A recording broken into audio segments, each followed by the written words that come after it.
Hello and welcome, my name's Jessica Rose. In this video I'm going to show you how to make a memory wire bracelet.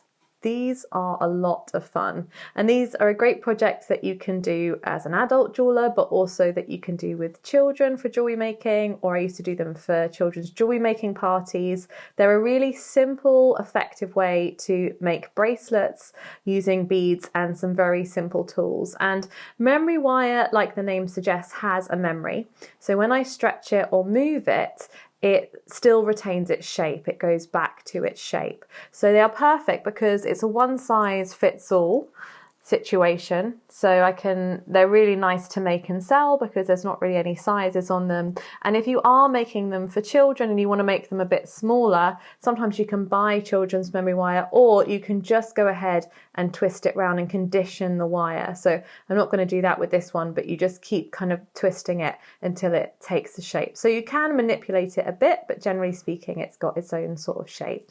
And you can see here I've done some different designs. These are quite small memory wire bracelets in that they're just 1 or 2 loops, but you can do them like 4 or 5 loops going all the way up your wrist if you want to. So lots of potential for creating really fun and interesting designs here. So what we're going to use for this project, we've got our memory wire, which starts off looking a bit like this, and you can use memory wire cutters. These are specific cutters that are a bit stronger for the memory wire. I find sometimes they work really well and sometimes they don't. So if they don't work out for us today, we also have a pair of our side cutters. Ideally, you don't really want to use your side cutters too often on the memory wire because it can blunt them over time because it's a different type of wire. And we also need our round nose pliers for making loops at the end. Then finally, some beads of your choice. And I find it's quite a nice idea to use your beading mat to work on the design that you want for your beads.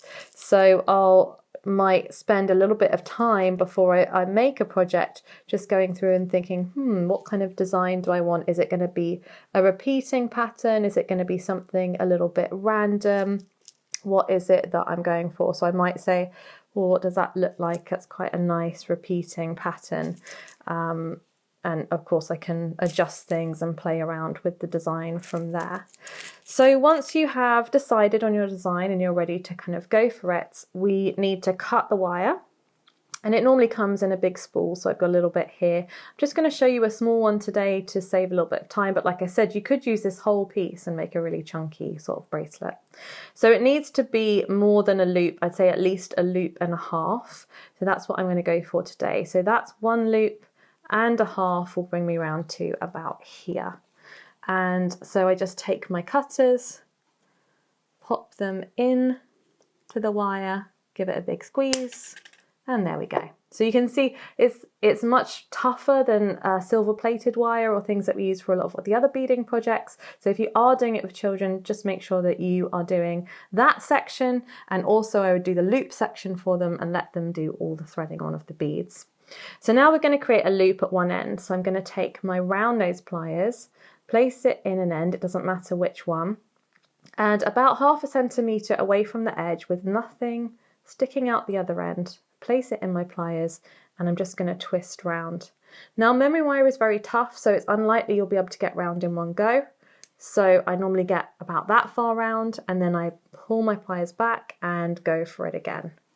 And I will just do this normally much quicker than this, but just kind of adjusting as I go through. So now I've got a nice neat loop, but if I want to centralize that loop, because it is a bit lopsided, which is not necessarily an issue, but if your design is you'd like it centralized, I place it back in my pliers with the tail sticking out right at the end, and I'm just going to go backwards there against the other part of the pliers, and there I have a nice central loop to work from. And now I'm ready to thread on my beads, or like I said, if I was doing this for a children's game or party, I would give them this, make sure they're aware it's a sharp end, and they can thread on whatever beads they like, pony beads, anything, and off we go. So I'm going to start with my design that I have down here, just start threading them on one at a time. It's a very kind of mindful activity, very enjoyable. I'm changing my design at the last minute. Live life on the edge. And this is all that we do. We just keep going round, and I'm going to fill this up with beads. So if I thread it all the way around, and if you've got a big memory wire bracelet with lots of loops, you do need to kind of keep on top of, keep pushing them down, because sometimes they can get trapped in different layers. So with that design, I'm going to keep going round and just adding more until I fill up my whole bracelet.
Okay, so I've gone all the way around and added lots of beads. I've actually ran out of this bead, so I'm going to stop here, but I could keep going obviously to the end. That's a good point to mention with memory wire bracelets. They do use up a lot of beads, so make sure you've got plenty of beads before you start, before you commit to your design. So what I'm going to do at the end, I want to make a loop. So to make a little loop, a general guideline is you want a piece of wire about the size of your pinky finger. So about that long. And I'm going to use my memory wire cutters, or like I said, you can just be firm with your side cutters, and I'm just going to snip that down.